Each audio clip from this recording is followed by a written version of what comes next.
Hello செல்லக்குட்டீஸ், வாங்க நம்ம இந்த வீடியோவில் 5th ஸ்டாண்டர்டோட பேஜ் நம்பர் 2, அதாவது என்ன லெசன், தமிழின் இனிமை. இந்த லெசனுடைய புக் பேக் தான் நம்ம பார்க்க போகிறோம். கழை இச்சொல் உணர்த்தும் பொருள். கழைனா என்னது? கரும்பு. கா ரு இம்பு கரும்பு. அடுத்து கனியிடை இச்சொல்லை பிரித்து எழுத கிடைப்பது கனி கூட்டல் இடை. கனி இடை. நம்ம எப்பவுமே இந்த ஈ பாருங்கள், உயிர் எழுத்துக்கள் நடுவில் வராது, எப்பவுமே வார்த்தையோட நடுவில் வராது. அப்போ ஈ சவுண்டு கேட்டுச்சுன்னா நம்ம அந்த யா போட்டு கொக்கி இதுதான் நம்ம போடணும். இது ஞாபகம் வச்சுக்கோங்க, அப்போ மறக்காது. அப்போ கனி கூட்டல் இடை, கனி இடை. அடுத்து பாருங்கள், பனிமலர் என்பதை சேர்த்து எழுத கிடைப்பது பனிமலர். எதுவுமே மாறாது, அப்படியே நம்ம என்ன பண்ண வேண்டியது, போட வேண்டியது தான். பனிமலர், சாரி, பனிமலர். பனி, பனி மலர். அடுத்து பாருங்க, கீழ்காணும் சொற்களை பிரித்து எழுதுக. கழையிடை, நம்ம மேம் சொன்னேன் இல்லையா, கழை கூட்டல் இந்த ஈ நம்மளுக்கு பிரித்து எழுதும் பொழுது உயிர் எழுத்தாக தான் வரும். முதல் எழுத்து உயிர் எழுத்தாக வரலாம். கழை கூட்டல் இடை, கழை இடை. எண்ணுயிர், எண் கூட்டல் நூ இங்கே உயிராக மாறும், உயிர், என் உயிர். ஓகேவா? இப்பாடலில் முதல் எழுத்து ஒன்று போல் உள்ள சொற்களை எடுத்து எழுதுக. கனியிடை, கழையிடை. காக்கா முதல் எழுத்தாக வருது, அப்போ சேமாக இருக்குது. அதே மாதிரி என்ன இருக்குன்னு கண்டுபிடிப்போமா? இப்போ பாருங்க,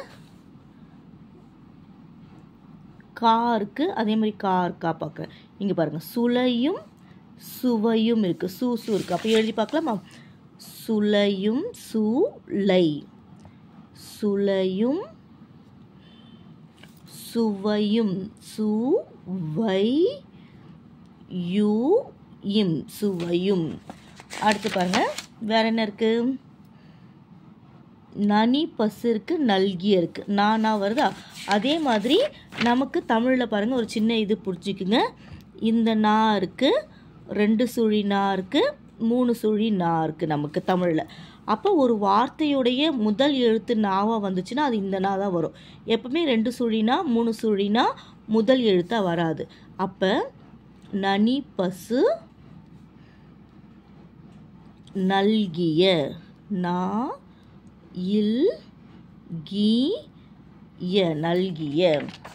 அடுத்து பாருங்க, இனியன என்பேன் எனினும், என்பேன் எனினும் எழுதிக்கலாமா? என்பேன் எனினும்.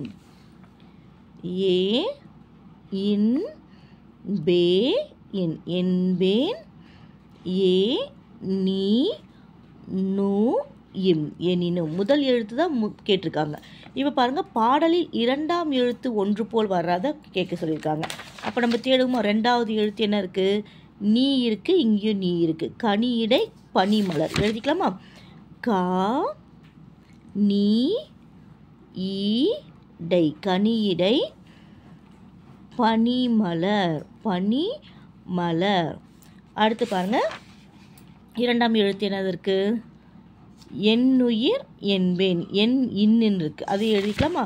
எண்ணுயிர், ஏ இன் நூ இர், எண்ணுயிர், என்பேன், என்பேன். ஓகே, இதே மாதிரி நீங்கள் எழுதி ப்ராக்டிஸ் பண்ணுங்கள். அதுக்கப்புறம் வினாக்கள் விடையளிக்க நம்ம ஒர்க் புக்கில் ப்ராக்டிஸ் பண்ணலாம். அடுத்த லெசன் போயிடுச்சு. இந்த மாதிரி ஸ்கூலில் நீங்கள் ப்ராக்டிஸ் பண்ணிவிட்டு, மேம் இங்கே பாருங்கள், நான் ஒர்க் ஷீட் புக்காகவே இது பண்ணியிருக்கேன், தமிழின் இனிமை. இந்த ஒர்க் ஷீட் புக்கில் என்னென்ன படிச்சிருக்கீங்க பாருங்கள். இப்போ ஃபஸ்ட்டு நம்ம புக்கில் ப்ராக்டிஸ் பண்ணிட்டோம்.